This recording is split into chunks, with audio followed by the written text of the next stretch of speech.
नमस्कार दोस्तों, आजकल ना सिर्फ दिल्ली के गलियारों में बल्कि हर व्हाट्सएप ग्रुप, ट्विटर स्पेस और न्यूज़ डिबेट में गूंज रहा है। क्या नितिन गडकरी बनेंगे देश के अगले प्रधानमंत्री? और ये सवाल अब यूं ही हवा में नहीं उड़ रहा। देश की राजधानी में चर्चाओं का पारा चढ़ा है। सुप्रीम कोर्ट की उपसीमा पर टिप्पणी, आरएसएस प्रमुख मोहन भागवत का 75 की उम्र के बाद सेवा से विश्राम वाला बयान और मोदी जी का 17 सितंबर 2025 को 75 वर्ष के पड़ाव पर पहुंचना, ये सब मिलकर एक नई राजनीतिक पटकथा लिख रहे हैं। लेकिन कहानी में असली ट्विस्ट तब आया जब चर्चा शुरू हुई कि निर्मला सीतारमण को हटाया जा सकता है और उनके स्थान पर एक बड़ा अनुभवी और जनप्रिय चेहरा फाइनेंस, इकोनॉमिक्स और पॉलिटिक्स तीनों मोर्चों पर लगाया जा सकता है। वो चेहरा कौन है? अब जरा सोचिए, क्या यही वो मौका है जब भारतीय राजनीति का सबसे मजबूत मंत्री नितिन गडकरी पीएम पद के सबसे करीब आ जाए? या निर्मला सीतारमण को हटाने की चर्चाएं सिर्फ फाइनेंस मिनिस्ट्री की बात नहीं है, बल्कि सत्ता के अगले ट्रांसफर की शुरुआत है? और क्या संजय जोशी की वापसी आरएसएस की ओर से मोदी शाह युग को धीरे से विदाई देने की योजना है? आज हम इन्हीं सवालों की परतें खोलेंगे, लेकिन गहराई से। नितिन गडकरी, जो झुका नहीं गुजराती लॉबी के आगे।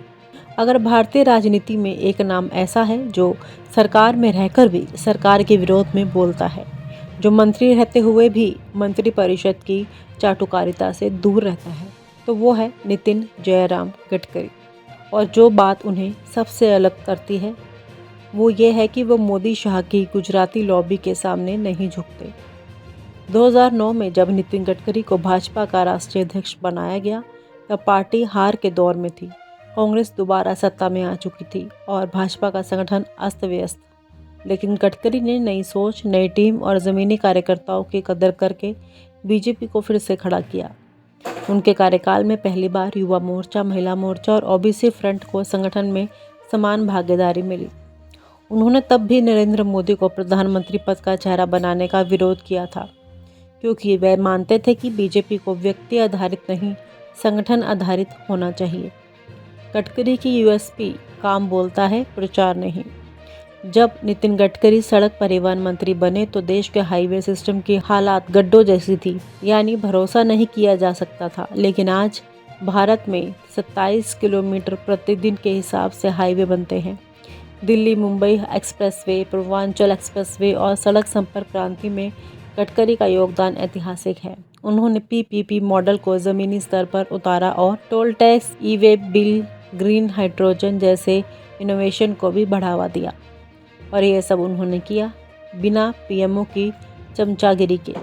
जब मंत्रियों की भीड़ मोदी जी के हर भाषण पर तालियां पीट रही थी, तब गडकरी चुपचाप अपने दफ्तर में फाइलों पर दस्तखत कर रहे थे। जब बाकी मंत्री ट्विटर पर जय मोदी ट्रेंड करा रहे थे, तब गडकरी नागपुर में किसानों के साथ ऑर्गेनिक फार्मिंग पर मीटिंग कर रहे थे। यही फर्क है मीडिया मंत्री और मूल्य मंत्री में। गुजराती लॉबी से सीधा टकराव, गडकरी की बेबाकी। नितिन गडकरी को जब 2014 के बाद कैबिनेट से बाहर रखने की कोशिश हुई, तो उन्होंने किसी चैनल पर बैठकर रोना नहीं रोया, बल्कि उन्होंने दो काम किए। अपने मंत्रालय को परफॉर्मेंस मंदिर बना दिया, संघ और कार्यकर्ताओं के बीच अपनी पकड़ और मजबूत की। 2016 में उन्होंने कहा था, हमारे देश में कुछ नेता भगवान बनने की कोशिश कर रहे हैं, लेकिन लोकतंत्र में नेता सेवक होता है, भगवान नहीं। लोगों ने इसे मोदी का परोक्ष हमला माना। 2019 में एक इंटरव्यू में उन्होंने कहा, जो नेता वादे पूरे नहीं करता, जनता उसे सजा देती है। एक बार फिर तीर चला, निशाना सबको समझ आया। गडकरी वो नेता है जो ना तो चाटुकार हैं, ना विरोधी, बल्कि काम करने वाले असली जनसेवक हैं। इसलिए उन्हें गुजरात लॉबी की पसंद नहीं माना गया और शायद इसी कारण उन्हें पार्टी अध्यक्ष पद से दोबारा मौका नहीं मिला। लेकिन अब जब आरएसएस अपने लोगों को पुनर्स्थापित कर रहा है, जब संघ 75 की उम्र के बाद रिटायरमेंट का एजेंडा चला रहा है, तो गडकरी फिर से मोदी के विकल्प के रूप में उभर रहे हैं। गडकरी ने ना कभी मोदी के सामने झुकने की मजबूरी मानी, ना शाह के सामने अपनी जगह बचाने की साजिशें की। वो नीतियों से लड़ते हैं, नीयत से नहीं। और यही वजह है कि अब जब सत्ता के समीकरण बदल रहे हैं, तो मोदी युग के बाद सिर्फ एक नाम उभरता दिख रहा है, नितिन गडकरी। निर्मला सीतारमण की विदाई क्यों तय मानी जा रही है? दोस्तों, जब किसी नेता की छवि रिपोर्ट कार्ड में फेल होने लगे, जब जनता के बीच से सुनने की क्षमता खत्म हो जाए और जब पार्टी के अंदर ही फुसफुसाहटें शुरू हो जाए तो समझ लीजिए मंत्री की कुर्सी अब स्थायी नहीं रही। निर्मला सीतारमण का नाम आज उन्हीं कुर्सियों में शामिल है जो आने वाले कैबिनेट फेरबदल में डगमगाती दिखाई दे रही। पिछले 2 वर्षों से भारत की आम जनता ने 3 चीजें महसूस की है: बढ़ती महंगाई, बेरोजगारी में इजाफा, घटती खपत क्षमता। ये तीनों संकेत सीधे तौर पर वित्त मंत्रालय की कार्यशैली पर सवाल खड़े कर रहे हैं। आम आदमी पूछता है, सरकार की जीडीपी बढ़ रही है लेकिन मेरी जेब क्यों नहीं? व्यापारी वर्ग कहता है, जीएसटी रिटर्न तो जमा होता है लेकिन रिफंड टाइम पर नहीं मिलता। युवा वर्ग पूछता है, बजट में तो स्टार्टअप की बात होती है लेकिन नौकरी क्यों नहीं आती? और इन सवालों के जवाब में निर्मला के पास अक्सर होता है जटिल अंग्रेजी, तकनीकी आंकड़े और एक मुस्कान जो समस्या को नहीं कैमरे को दिखती है। इलेक्टोरल बॉन्ड स्कैंडल एक चोट जो सीधे नीति निर्माताओं पर है। 2024 के आम चुनावों से ठीक पहले जब सुप्रीम कोर्ट ने इलेक्टोरल बॉन्ड को असंवैधानिक ठहराया तब विपक्ष ने सीधे तौर पर वित्त मंत्रालय पर सवाल उठाए। वित्त मंत्रालय की भूमिका, बॉन्ड योजना की घोषणा, इसकी गोपनीयता, ब्रेकिंग प्रक्रिया में छूट। जब ये मामला सामने आया तो पार्टी को साफ करना पड़ा कि यह सब एक नीतिगत कदम था, ना कि राजनीतिक साजिश। लेकिन जनता ने कहा, नीतियों में लोकतंत्र नहीं चलाया जाता, जवाबदेही से चलता है। और यही से निर्मला सीतारमण की छवि जनता की नज़र में नियमों वाली अफसर बन गई, ना कि लोकप्रिय जनसेवक। अगर ये सारी परिस्थितियां बनी रही तो आने वाले महीनों में हो सकता है निर्मला सीतारमण को रक्षा या विदेश मंत्रालय में शिफ्ट किया जाए, जहां उनके जनसंपर्क की अपेक्षा कम होगी, या फिर उन्हें राज्यसभा की भूमिका तक सीमित कर दिया जाए और सरकार में नया चेहरा सामने लाया जाए। और यही गडकरी का बड़ा मौका बन सकता है, जहां उन्हें वित्त, नीति या योजना मंत्रालय देकर पीएमओ के समीप खड़ा किया जा सकता है। निर्मला सीतारमण एक पढ़ी लिखी सशक्त महिला नेता है, लेकिन राजनीति सिर्फ पढ़ाई से नहीं चलती। जनता अब नतीजे चाहती है, आंकड़े नहीं, और सरकार को नया चेहरा चाहिए, बहाने नहीं। ऐसे में गडकरी का विकल्प बनना सिर्फ पद का खेल नहीं, राजनीतिक आवश्यकता है। बीजेपी में वो नाम जो कभी संगठन की धड़कन था, जिसे चुपचाप किनारे कर दिया गया, आज उसी नाम की फिर से चर्चा। संजय जोशी। क्या वो वक्त आ गया है जब जोशी की वापसी तय मानी जाए? क्योंकि इस बार आरएसएस ने मोदी शाह के आगे झुकने से साफ इनकार कर दिया है। बीजेपी अध्यक्ष कौन बनेगा, इसका फैसला दिल्ली नहीं नागपुर तय करेगा।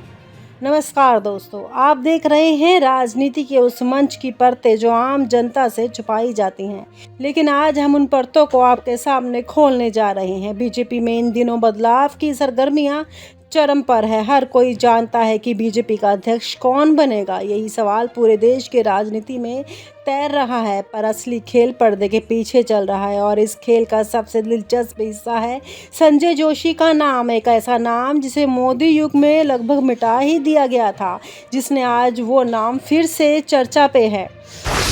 संजय जोशी, वो नाम जिसे खत्म समझ लिया गया था। संजय जोशी एक ऐसा संघ प्रचारक जिसने अपने खून पसीने से बीजेपी को खड़ा किया, वो आदमी जिसने गुजरात में संगठन को मजबूत किया, बीजेपी को जमीनी स्तर तक फैलाया। पर यही संजय जोशी कभी नरेंद्र मोदी की आंख की किरकिरी बन गए। 2005 से लेकर 2012 तक जब जब संजय जोशी की पार्टी में वापसी की संभावना बनती रही, तब तब मोदी खेमा उसे दबा देता। यहाँ तक कि 2012 में संजय जोशी को राष्ट्रीय कार्यकारिणी से इस्तीफा देना पड़ा और वो लगभग राजनीति वनवास में चले गए। पर कहते हैं ना, राजनीति में कोई स्थायी दुश्मन होता है ना दोस्त, और ना ही स्थायी वनवास। आज भारतीय जनता पार्टी जुलाई और अगस्त में अपने नए राष्ट्रीय अध्यक्ष की घोषणा करने की दहलीज पर खड़ी है। संजय जोशी का इंतजार भी निर्णायक मोड़ पर आ गया है। यह सिर्फ बीजेपी का आंतरिक मामला नहीं, बल्कि उस सत्ता संतुलन की लड़ाई का हिस्सा है जो पार्टी के भीतर सालों से खामोशी से सुलग रही है। ये तय होने जा रहा है कि संजय जोशी की वापसी का रास्ता खुलेगा या मोदी शाह लॉबी का एक बार फिर उसका सियासी दरवाजा हमेशा के लिए बंद कर देगी। संजय जोशी की कहानी कोई अचानक उभर कर आई घटना नहीं है। अगर कोई शख्स भारतीय जनता पार्टी और राष्ट्रीय स्वयंसेवक संघ की ज़मीनी राजनीति को थोड़ा भी समझता हो ना, तो उसे पता है कि संजय जोशी के बिना बीजेपी की संगठनात्मक संरचना की कल्पना भी अधूरी है। गुजरात से लेकर दिल्ली तक, बूथ से लेकर मंडल तक, जिला और प्रदेश स्तर तक संजय जोशी की वो कड़ी थी जिन्होंने पार्टी को उस वक्त खड़ा कर दिया था जब उनके पास न सत्ता थी ना संसाधन, सिर्फ मेहनतकश कार्यकर्ता थे। लेकिन राजनीति में मेहनत से बड़ी चीज होती है सत्ता की भूख और अहंकार। साल 2005 से यह भूख और अहंकार खुले तौर पर नजर आने लगा जब गुजरात की सियासत में नरेंद्र मोदी और संजय जोशी के बीच टकराव की पटकथा लिखी गई। मोदी सत्ता के शिखर पर चढ़ रहे थे और संजय जोशी संगठन के भीतर अपनी जमीनी पकड़ मजबूत कर रहे थे। दोनों के रास्ते टकराए और अंततः मोदी शाह लॉबी ने जोशी को पार्टी से धीरे धीरे बाहर करने का सिलसिला शुरू कर दिया। 2005 से लेकर 2012 के बीच ये टकराव खुलेआम सामने आया। जब जोशी का नाम राष्ट्रीय कार्यकारिणी में आता तब मोदी शाह लॉबी असहज हो जाती। 2012 में उन्हें सार्वजनिक रूप से बाहर का रास्ता दिखाया गया।